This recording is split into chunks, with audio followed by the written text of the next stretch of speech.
اگر میں مولوی نہ ہوتا تو میں اتنا بڑا حکیم و طبیب ہوتا کہ دنیا اجمل خان کو بھول جاتی.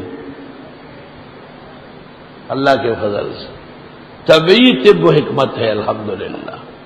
جس شخص کو معدے کا عارض آئے جس طرح بھی ہے، وہی گیس ہے، وہی پیٹ میں درد ہے، وہی دی دمی دودھی گی وہ لگا وہ وہ ہر کھانے سے پہلے دہی استعمال کرے.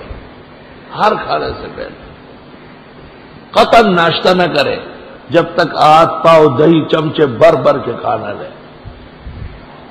دوپہر کا کھانا 1 پاؤ دہی، رات کو کھانے سے پہلے، اس کے بعد پائے کھاؤ، مغز کھاؤ، ہوجڑیاں کھاؤ، بٹے کھاؤ، جو چاہو زہر کھاؤ، سینکیا کھاؤ. انشاءاللہ معدے کی تکلیف ختم ہو جائے گی. تو یہ غزوہ میدان، یہ غزوہ میدان. ہمیشہ پیٹ کے جملہ بیماروں کو دنیا میں میرا چیلنج ہے کہ وہ دہی کا استعمال بڑھا لے کھانے سے پہلے. کھانے کے بعد کوئی فائدہ نہیں. سب سے پہلے ہانچڑی اس سے بھر جائے، ایک حد تک نرمی آ جائے گی، طاقت آ جائے گی. اس کے بعد جو آلو چاول دال ساگ جائے گا، آنتڑی میں طاقت آ جائے گی ہضم کرنے کی. فرق محسوس کریں گے آپ انشاءاللہ.